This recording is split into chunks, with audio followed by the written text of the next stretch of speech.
সাহাবী এসে বললেন, যুদ্ধের ময়দানে যাব, শহীদ হব, আল্লাহ জান্নাত পাবো। নবীজি বলছেন, মা বেঁচে আছে না? নাই। তিনি বলছেন, মা বেঁচে আছে। আল্লাহ পাকের রাসূল বলছেন, যুদ্ধের ময়দানে গলা কাটিয়ে শহীদ হয়ে তোমাকে মরতে হবে না, জান্নাত পেতে হবে না। তোমার বাড়িতেই তোমার জান্নাত আছে, তাহাতা রিজলাইহা, তোমার বুড়ি মায়ের পায়ের তলায়। তোমার মাকে যদি খুশি রাখতে পারো, তোমার জান্নাত তোমার মা নিজেই বানিয়ে দেবে। বুড়ো হলে মানুষ বাচ্চা হয়ে যায়, বাচ্চা বয়সে লবণ চুষতে মন করে না? হ্যাঁ। ছোট ছেলে অল্প বয়স আইসক্রিম দেখলে আইসক্রিম খেতে মন করে না? হ্যাঁ করে। যে কোনো জিনিস খাওয়ার ইচ্ছা করে। আপনি খেয়াল করে দেখবেন, যাদের বয়স 70 বছর হয়ে গেছে, ঠিক ছোট ছেলের মতো যদি আইসক্রিমওয়ালা হাঁক মারে, আর মনে হবে যে আমি একটা আইসক্রিম খাবো, যেহেতু মনটা বুড়া হয়ে গেছে। আপনি যদি কটকটি দেন 3-4টা মদন কটকটি, ওই মদন কটকটিটি মুখে নিবে আর নাড়াচাড়া করবে। কি এটাই হচ্ছে ওই বুড়ো বয়সে বালক হওয়া। আপনারও তো হবে, আমারও তো হবে। তা আপনি তার সাথে যদি ভালো সলুক না করবেন, তাহলে দুয়াটা কী করে বের হবে? এদের সাথে মেহেরবানি করতে গেলে আপনার তকদির পাল্টিবে। আপনি তো অবজ্ঞা করে তো কাল কাটিয়ে দিলেন। তবে আল্লাহর দয়া একটা আছে, জানেন কি?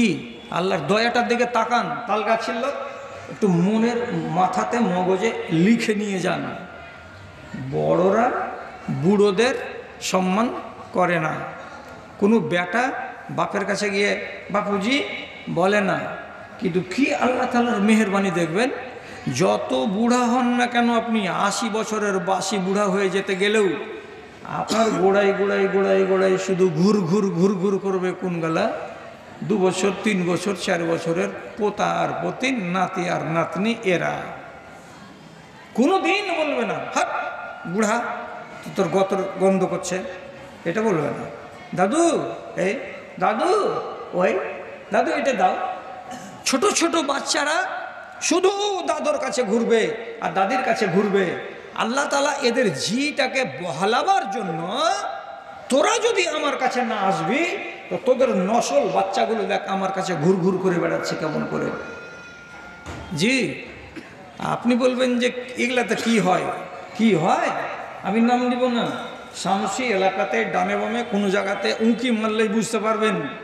এক মাস্টার মশাই রিটায়ার প্রাইমারি, 26,000 টাকা পেনশন পায়। ওর 3টা বেটা স্কুলে চাকরি করে, 3টাই হলো সরকারি চাকরিজীবী। সেই মাস্টার মশাই ঈদ উল ফিতরের দিন নমাজ পড়ে আসছি, তা আমাকে দিয়ে আসসালামু আলাইকুম, কেমন আছেন? ভালো আছি। আপনি কেমন আছেন? ওকে যদি বলছি যে আপনি কেমন আছেন, তো মোটা এরকম মোটা 2 ফোঁটা 2 চোখ দিয়ে পানি গাল পর্যন্ত গড়িয়ে এসে বলছে, শরীর ভালো আছে, মনটা ভালো নাই। আরে শরীর ভালো আছে তো মনটা ভালো নাই কেন? তো দেখেন আবদার কি জিনিস। বলছে, মৌলানা 3টা বেটা সরকারি চাকরি করে, 70,000 80,000 টাকা করে স্যালারি পাই মাসে। ঈদ উল ফিতর চলে গেল আজকের দিন, একটা বেটাও আমাকে একটা নতুন পাঞ্জাবি কিনে দিল না।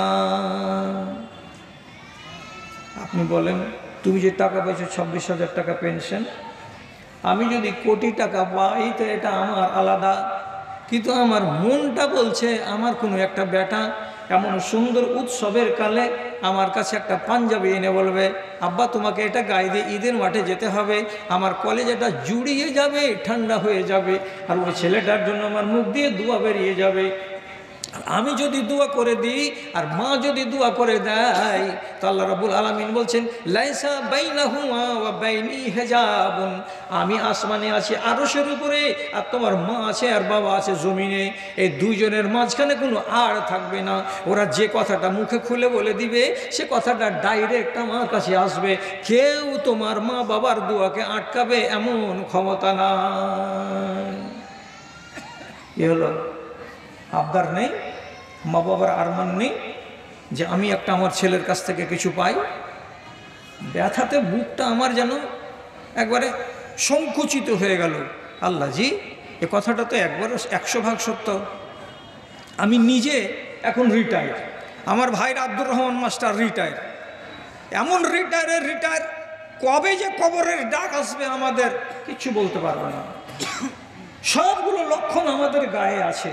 দৃষ্টিশক্তি কমে গেছে, শ্রবণ শক্তি কমে গেছে, বিবেক অনেকটা হ্রাস পেয়ে গেছে, যত আগে চলতে পারতাম অতটা চলতে পারি না। পেটের হজম শক্তি অনেক কমে গেছে, আগে যতটা খানা খেতাম অতটা খানা খেতে পারি না।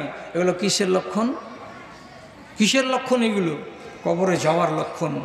টাইম হয়ে গেছে। ফজল ইবনে আয়াজ এক বুড়াকে দেখেছিলেন, আর দেখার পরে বলছিলেন, আসসালামু আলাইকুম বাজান, ভালো আছেন? হ্যাঁ ভালো আছি। দিয়ে বয়সটা জানবার জন্য ওকে জিজ্ঞেস করে বলছেন, কাম ইস্তা ফি দুনিয়া, আপনি কতদিন দুনিয়াতে থাকলেন? তখন বুড়া মানুষ বলছে, আকসারা মিন সিত্তিনা সানা, 60 বছর থেকে কিছু বেশি হয়ে যাবে রে বাপ। তখন ফজল ইবনে আয়াজ বলছেন, আল্লাহু আকবার, ইন্নাকা তাসিরু ইলা রাব্বিকা রুয়াইদান, আপনি নিজের রবের দিকে আস্তে আস্তে আস্তে আস্তে হাঁটতে হাঁটতে হাঁটতে হাঁটতে কাছিয়ে চলে এসেছেন। আউশাকা আন তাবলুগাহু, খুব সম্ভবত আর কিছুদিনের ভিতরেই আপনি আপনার রবকে পেয়ে যাবেন। এর মানেটা কি? আপনি আপনার আল্লাহর দিকে যে হাঁটছেন হাঁটছেন হাঁটছেন, 60 বছর ধরে কবরের দিকে হাঁটছেন, আর অল্পটা দিন বাকি আছে, এটুকু হাঁটা হয়ে গেলে আপনি আল্লাহর কাছে কাছিয়ে চলে যাবেন। এটা কথা তো সত্য কথা। যেমনি বুড়া মানুষটা শুনতে পেল, সাথে সাথে বলে উঠল, ইন্না লিল্লাহি ওয়া ইন্না ইলাইহি রাজিউন। ঠিকই তো, কবরের দিকে তো আমি চলে এসেছি কাছিয়ে। তখন ইনি জিজ্ঞেস করে বলছেন, ইন্না লিল্লাহি ওয়া ইন্না ইলাইহি রাজিউন মানে জানেন? যে হ্যাঁ জানি। তো তাহলে বাবা এখন আমার কি হবে? তো উনি মশওয়ারা দিলেন, বিগত দিনগুলো যদি খারাপ গত হয়ে থাকে, আগামী যে কটা বছর বাকি আছে একে শুধরে নেন। এদিক যদি ভালো হয়ে যায় ওদিকের হিসাব চাইবেন না আল্লাহ। আর এই কটা দিন যে বাকি আছে এটা যদি বিগড়ে যায় তাহলে এদিকেরও হিসাব আল্লাহ তাআলা চাইবেন, এবং পিছন দিকে যা কিছু হয়েছে সবই হিসাব চাইবেন। সুতরাং আপনি নিজেকে সামলে নেন।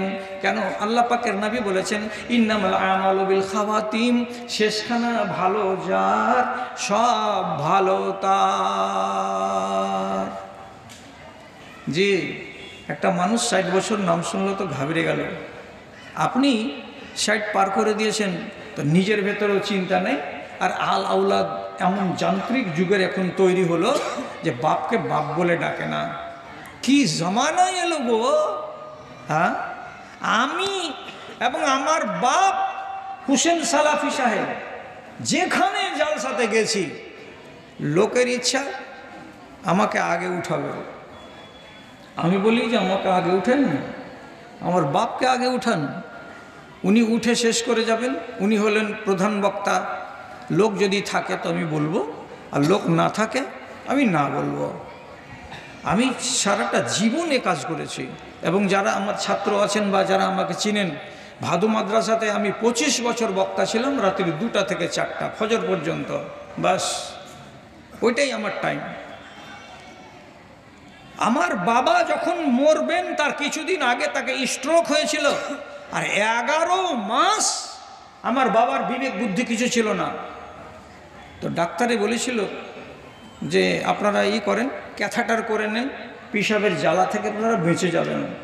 আমরা 6টা বোন আর আমরা 4টা ভাই বললাম, আমার বাপকে বৃদ্ধ বয়সে ক্যাথাটার করাবো না, যেভাবে পিসাব করবে পায়খানা করবে আমরা সব ব্যবস্থা করব। তখন আমি বাড়ি থেকে ডেলি প্যাসেঞ্জারি করতাম চাকরিতে যাওয়া। রাতের বেলায় আমার ডিউটি থাকতো, তো আমার বাবার ক্যাথাটার করা থাকতো না বলে বড় ক্যারিগুলোকে লাগিয়ে দিতে হতো। যখন এতটা পিসাব হয়ে গেল, ক্যারিটাকে খুলতে হতো আর আবার আরেকটা ক্যারি লাগাতে হতো। আমার বাপের বয়স তখন 76 বছর। তো আমার মতো একটা চাকরিজীবী মানুষ, এই লোকটা যে বিছানায় পড়ে আছে, এ তো একটা আলেম, এ তো কামাই করে না। তা আমি যদি বলি যে তোর পিসাবকে আমি সারাটা রাতে 4 বার করে পাল্টাবো কেন? তো যদি আমি এই কথাটা বলি তা আল্লাহ রাব্বুল আলামিন আসমান থেকে আমাকে তো পাল্টা জবাব এটা পাঠিয়ে দিতে পারেন, তুই আজকে দুনিয়ার মুখ দেখেছিস কার দৌলতে? এই লোকটার দৌলতে। তারপরে যদি রাসূলুল্লাহর হাদিসটা আপনার মগজে ভাসে, আপনি নিজেকে থরথর করে কাঁপাবেন। কি বলে? ইন্না আবাকা মিসরা আবা বিল জান্নাতে, তোমার বাপ হলো তোমার জান্নাতের সুন্দর ঘরখানার একটা সেগুন কাঠের যেমন দরজার পাল্লা হয়, তেমনি তোমার বাপ হলো সেগুন কাঠের পাল্লা। তুমি যদি তোমার চৌকাঠটাকে, তোমার দরজাটাকে আঁচড় দেওয়া ভালোবাসো, দাগ লাগা ভালোবাসো, ধাব্বা লাগা ভালোবাসো, জায়গা জায়গা পাল্লাটার বুকলা উঠে উঠে গেছে, এমন পাল্লা যদি ভালোবাসো, তাহলে আমি তোমাকে বলছি তোমার বাপের সঙ্গে তোমার যা মন লাগে তাই করো। আর তুমি যদি মনে করো জান্নাতের গেটে, জান্নাতের দরজায় যে ঝকঝকে সেগুন কাঠের পাল্লাটা লাগানো আছে, তাতে যেন দাঁত দেখতে পাওয়া যায়, চেহারা দেখতে পাওয়া যায়, একটা আঁচড় পর্যন্ত না থাকে, তাহলে দুনিয়াতে তোমার বাপের মনি, তোমার বাপের দিলে একটা আঁচড় পর্যন্ত টানতে যেও না। বাপের দিলে যদি আঁচড় লাগে তো তোমার জান্নাতের কপাটে আঁচড় লেগে থাকবে। বাপের গলাতে, বাপের যদি মনের ভেতরে ঘা লেগে থাকে, তোমার জান্নাতের পাল্লা তার বুকলা উঠে উঠে থাকবে। তাহলে ভালো করে মনে রাখো, তোমার বাপ হলো জান্নাতের দরজা। কি ব্যবহার করবেন বলেন? কোনটা করতে হবে? এখনকার জমানায় শতকরা 90টা বউ শ্বশুরকে থালা আগিয়ে দেয় না, যদি দেয় কাছে নিয়ে গিয়ে জোরে এমনি করে ঠেলে দেয়, কাছে বসে থাকে না, গ্লাসে পানি দেয় না। কিন্তু সব নারী নয়, অনেক এমন নারী আছে দুনিয়াতে যে শ্বশুরকে বাপের মতো মর্যাদা দেয়। একটা দুটো নয়, 10টা 20টা 30টা এমন নারী আছে। রাতের বেলায় ফজরের টাইমে গরম পানি আগিয়ে দেয়, আব্বা আপনি ঠান্ডা পানিতে উজু করতে পারবেন না, এই লেন পানিটা। আরে তুই দুয়াতে ধনী হয়ে যাবি যদি এই লোকটা খালি একবার মুখ ফুটে বলে দেয় জাযাকিল্লাহ, আল্লাহ তোকে উত্তম বদলা দেয়। এই মুখের দোয়াগুলো সম্বন্ধে নবীজি কি বললেন? এই জমিন থেকে বের হওয়া আর আরশ পর্যন্ত পৌঁছিবার মাঝখানে কাউরে হিম্মত নাই যে ওই লোকটার মুখের কথাগুলোকে আটকে দিতে পারে। খেলা মনে করছেন? কোনোদিন এরকম করবেন না। জি, খিদমত করেন বুড়া মানুষের, আপনার কল্যাণ হবে, আপনি নিজে খিদমত পাবেন তার বদলে। তারপরে আপনাকে একটা আসল কথা বলি, রাসূলুল্লাহ কত ভালোবাসতেন আর এ ব্যাপারে কতটা সজাগ ছিলেন, আপনাকে আর বেশি আমি জ্বালাবো না, ছেড়ে দিচ্ছি খুব তাড়াতাড়ি।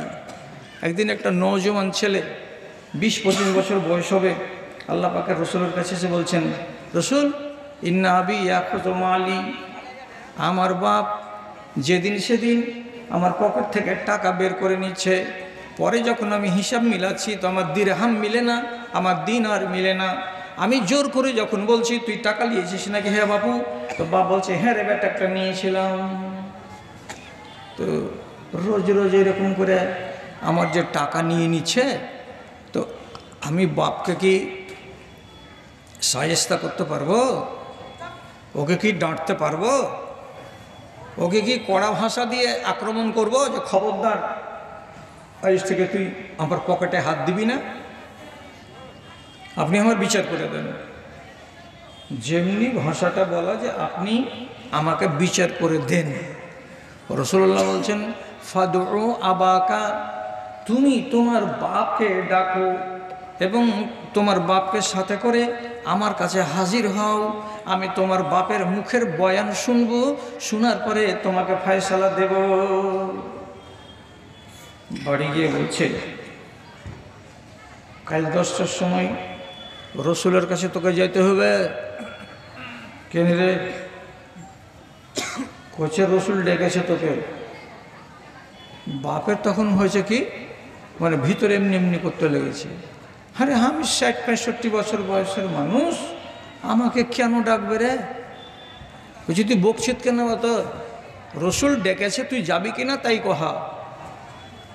তখন বলছে যে তুইও যাবি নাকি? বলছে হ্যাঁ আমাকেও ডেকেছে। তখন বেচারি এমনি করে গাল লাটছে আর কইছে হয়ে গেছে, চাচল কোর্টে কেস দিয়ে দিয়েছে বেটা। না হলে দুজনেরই কেন ডাক পড়লো। এবার বেটাকে বলছে তুই যা, আমি পাশে পাশে আসছি, আমি যাব না এটা কথা নয়। তো যাচ্ছে যদি, তো সারাটা রাস্তা বাপ গুনগুন গুনগুন গুনগুন করে করে করে করে কি যেন বলছে, কথাগুলো এত ধীরে বলছে যে সে নিজে শুনতে পাচ্ছে, ডানে বামের লোক কেউ শুনতেও পায় না, বুঝতেও পারে না। এ গুনগুনাতে গুনগুনাতে কিছু বলতে বলতে বলতে বলতে মদিনার মসজিদ পর্যন্ত এলো। রসুলকে বলছেন এই দে, এটা আমার বাপ। রসুল দেখছেন তো বাপ রে, এ তো বাপের বয়স, চুল আর দাড়ি তো দেখে বুঝতেই পারা যাচ্ছে যে উল আর খ্যাড়। এই 65-70 বছর বয়সের বাপ, এর বিরুদ্ধে ইলিগেশন। তো এবার সোজা ভাষাতে রসুল বলছেন আপনি আপনার ছেলের পকেট থেকে টাকা নিয়ে নিচ্ছেন, তো টাকাটা যে নিচ্ছেন তো কিভাবে নিচ্ছেন, কেন নিচ্ছেন, এই প্রয়োজনটা আপনাকে বলতে হবে। তো বলছে হুজুর আমি অভাবী মানুষ, যখন কিছু খাওয়ার মন করে একটা দিরহামগুলো নিই, আমার বেটার ছেলে পেলে না পয়সা কড়ি ভালো আছে, বাজারে যাই কিছু জিনিস কিনে টিনে খাই, এই জন্য নিই মাঝে মাঝে। তাছাড়া আমার বুক ভরা আশা, ছেলে যদি কামিয়াপুত হয় তার যদি একটা টাকা নিই তো মনে হয় ওর ভারী হবে না, এই জন্য বড় মুখ করে নিতাম। তখন রসুল বলছেন আপনি যে বাড়ি থেকে বেরিয়ে এত দূর পর্যন্ত এলেন, তো কি বলতে বলতে এলেন সে কথাটি বলেন। তখন লোকটা খালি এমনি এমনি গোছর করেছে, কি বলতে বলতে এলাম, আমি কি বলতে বলতে এসেছি, আপনাকে কে বলল? তখন রাসূলুল্লাহ বলছেন আখবারানি জিবরিল আনিফান, তুমি যখন বাড়ি থেকে বেরিয়ে গুনগুন গুনগুন করতে করতে আসছিলে মদিনার মসজিদের দিকে, কি বলছিলে সে সম্পর্কে আমাকে জিবরিল আমিন খবর দিয়েছেন। আমি জিবরিলের কাছ থেকে জেনেছি এবং জিবরিল আমাকে বলেছে বুড়ো মানুষটার কথাগুলো শুনবার মতো আল্লাহর রসুল আপনি অবশ্যই শোনার চেষ্টা করবেন। আমাকে খবর দিয়েছে, আমি তোমার মুখ থেকে শুনতে চাই। তোমার বেটা সামনে খাড়ো আছে, বলো কি বলছিলে তুমি? তো ছেলের সামনে বাপ ভিতরের কথাগুলো আর বলবে না। তখন রসুল্লাহকে বারবার বলছেন এমনি করে, খাললে ইয়া রসুল্লাহ, বলতেন আল্লাহ রসুল বলতেন, ছেলের কাছে টাকা নিচ্ছিলাম, অসুবিধা হচ্ছে, ছেলে নিব না, ওগুলো শুনতে হবে না আপনাকে। রসুল্লাহ বলছেন আমি আবদার করেছি তোমার কাছে, কি তুমি বলছিলে কথাগুলো আমাকে শোনাতে হবে। তখন লোকটা বলছে আপনি হলেন রাহমাতুল আলামিন, আমাদের সবার নবী, আপনার কথাটাকে ফেলতে পারবো না। তখন লোকটা বলতে শুরু করলো, কি বলছে? বলছে রসুল আমি আমার ছেলেটাকে সামনে করে কথাগুলো মনে মনে বলছিলাম। কি বলছিলে? বলছে আমি কাঠ ফাটা রোদে গায়ের ঘাম ঝরিয়ে কপালের ঘামকে পায়ে ফেলে মেহনত চালাচ্ছিলাম, তোমাকে খেজুর গাছের তলায় ছায়াতে বসিয়ে রেখেছিলাম। আমার যখন পিপাসা লাগতো তখন কাজ ছেড়ে ছায়াতে আসতাম, 2 ঘুঁট পানি পান করার পরে তোমাকে জিজ্ঞেস করে বলতাম বেটা তুমি তো ছায়াতে আসো, তো তোমাকে কি পিপাসা লেগেছে? তুমি বলতে না পিপাসা লাগেনি, তবু আমি তোমাকে, যেহেতু তুমি ছোট্ট 5-6 বছরের ছেলে, আমি 2 বুঁদ পানিগুলো তোমার মুখে দিতাম, কেন যে তুমি একটা নির্বোধ শিশু, তোমাকে পিয়াসা লাগতেই পারে। এই করে যখন বিকেল বেলা হয় তখন কাজ ছেড়ে আমি বাড়ির দিকে চলে আসি, তোমাকে কাঁধে করে আমি নিয়ে আসি। 1 2 নম্বর, হে আল্লাহ পাকের রসুল, যখন এই ছেলেটা কোনোদিন অসুখ হয়ে গেছে, ছেলের কপালে সাদা কাপড়কে ভিজিয়ে দিয়ে ন্যাকড়া বানিয়ে কপালে তার চাপা দিয়ে রেখেছি, আর তার পাশে যোগানদারি করেছি স্বামী আর স্ত্রী টাইম বেঁধে বেঁধে। বিবিকে বলেছি তুমি ঘুমাও, আমি জেগে আছি, আর বিবি যখন জেগে যাবে আমি তখন ঘুমাতে যাব।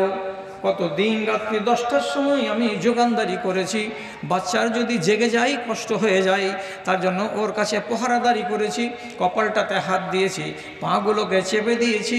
ওষুধ তখন তেমন ছিল না, ভিজা ভিজা ন্যাকড়া দিয়ে কপালকে ঠান্ডা করে জ্বরকে ভাগিয়েছি।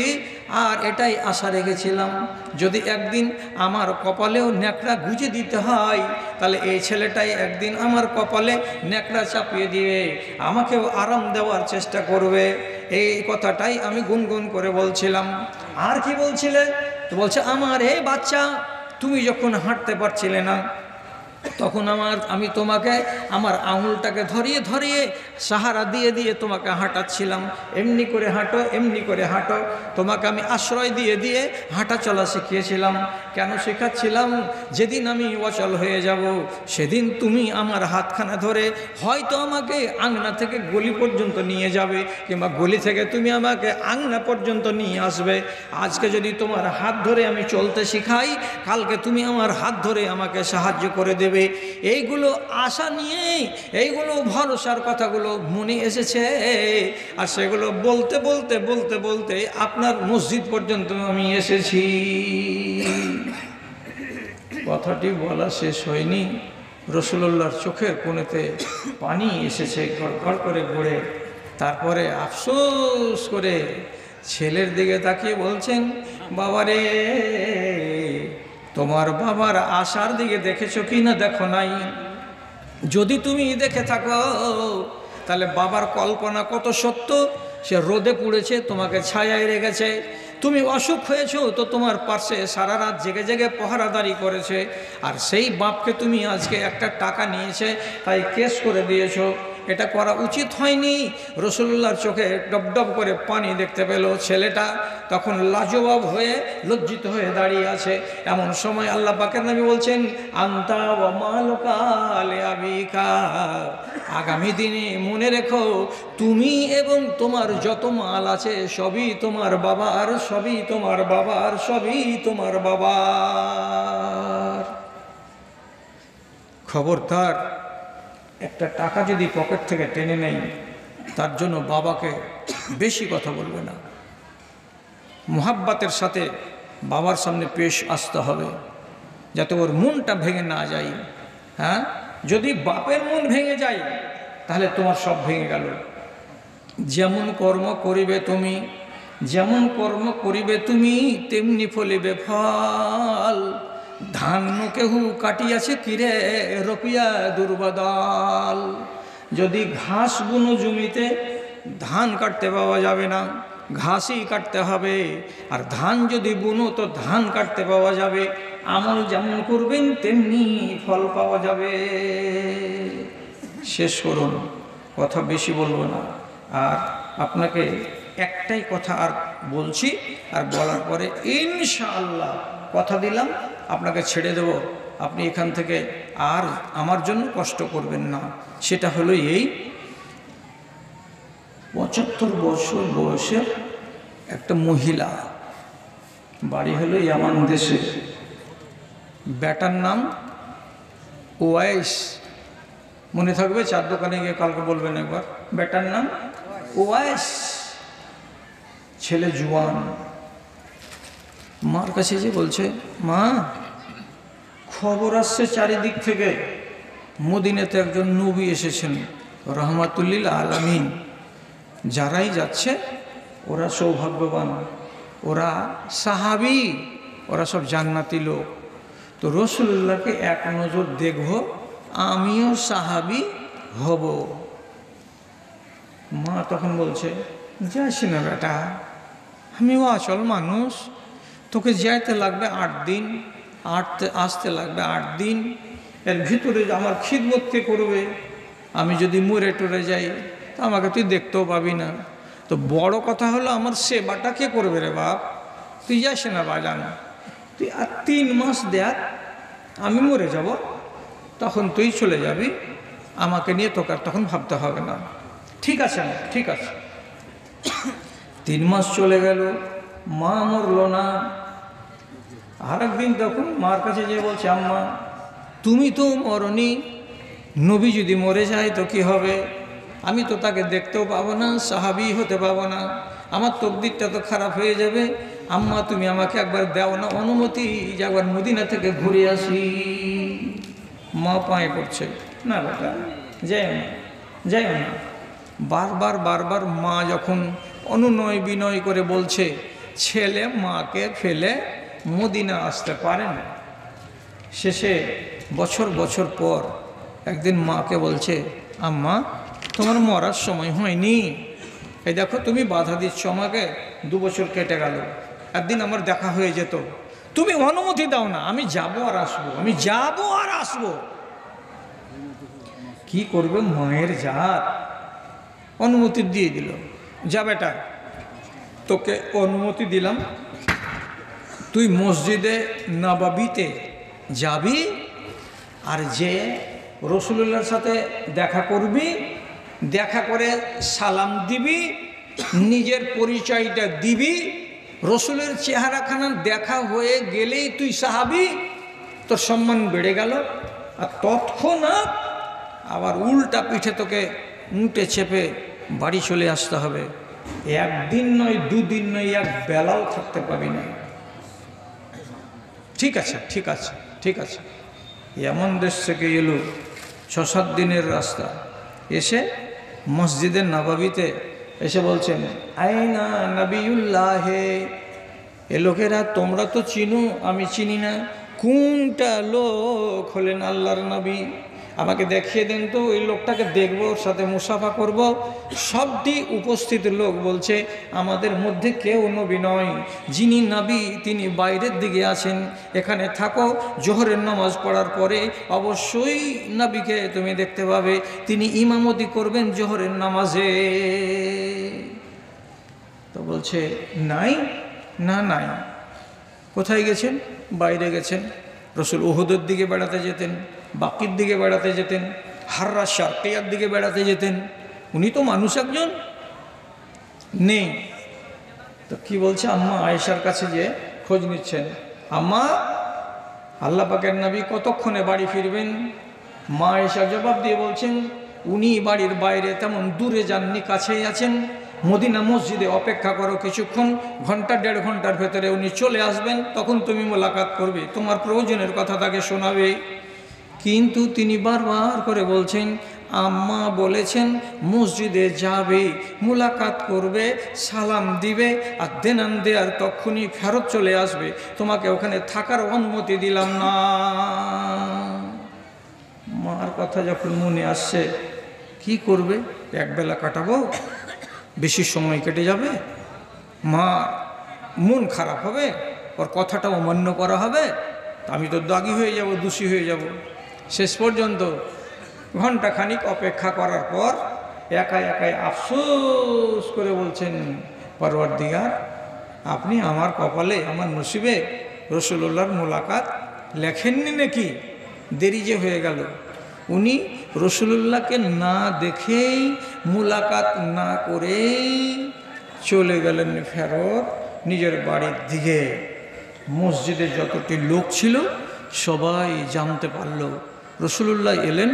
জোহার বাদ আল্লাহ পাকের নবীকে খবর দেওয়া হলো, একজন লোক এসেছিলেন ইয়ামান দেশ থেকে, তার মা তাকে বলেছে যেভাবে, সেভাবে লোকটা আমল করলো, মা এখানে টিকতে অনুমতি দেয়নি, টাটকা টাটকা আপনাকে দেখতে পেল না, অতএব ফিরে চলে গেল।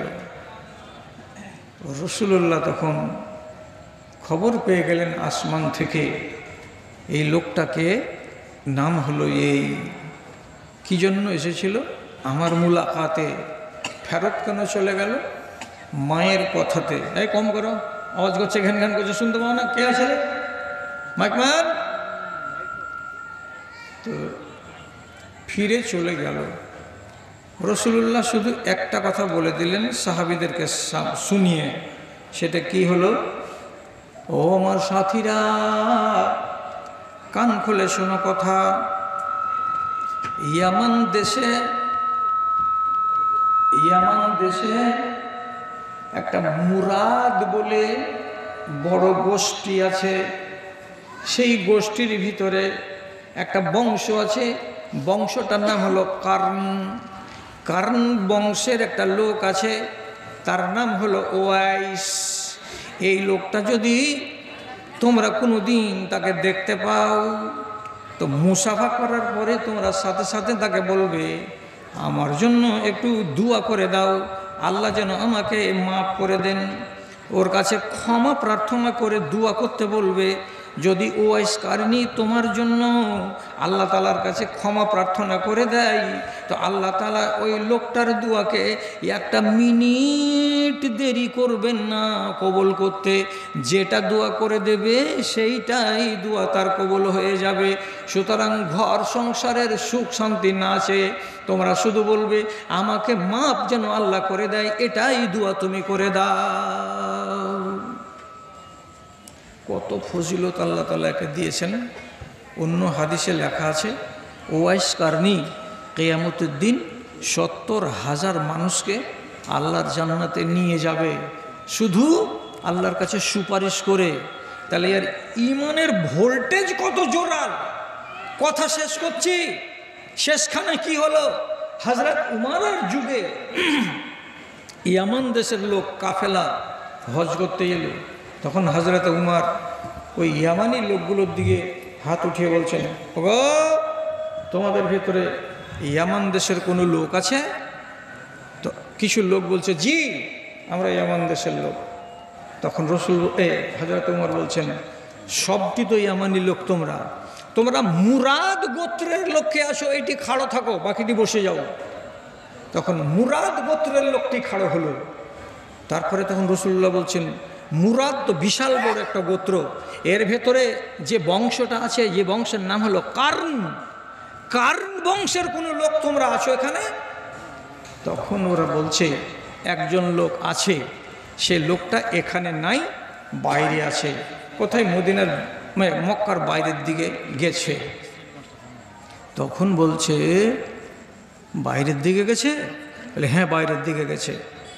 হযরত উমর এবং হযরত আলী এরা দুজন সাথে সাথে ওখান থেকে বেরিয়ে মাঠের দিকে গেছেন। তো দেখছে একটা বাবুরের গাছের তলায় বসে আছে। ওর কাছে সালাম দিয়ে বলছেন, ও ভাই বিদেশি, বাড়ি কোথায়? ইয়ামান। নাম কি? নাম ওয়াইস। ওয়াইস? হ্যাঁ। সাথে সাথে হযরত উমর ওর হাত দুটাকে ধরে নিয়ে বলছেন, ইস্তেগফার করো আমার জন্য, আল্লাহ তাআলা যেন আমাকে মাফ করে দেয়। তখন ওয়াইস কারণী বলছে, আপনি সাহাবী, আমি সাহাবী হওয়ার ভাগ্য অর্জন করিনি, আমি রাসূলুল্লাহকে দেখতে পাইনি। দেখতে এসেছিলাম, কিন্তু মায়ের আদেশ, বুড়ি মা রক্ষা করতে গিয়ে আমি ফেরত চলে গেছি। আমি এমন বদনসিব, আমি আপনার জন্য কেন দোয়া করব? আপনি আমার জন্য দোয়া করেন। তখন হযরত উমর বলছেন, ওরে ভাই, তোমার সম্বন্ধে নবীজি বলেছেন, মোলাকাত যদি হয়ে যায় তাহলে তোমরা ধন সম্পত্তি চাইবে না, শুধু তাকে বলবে আমার জন্য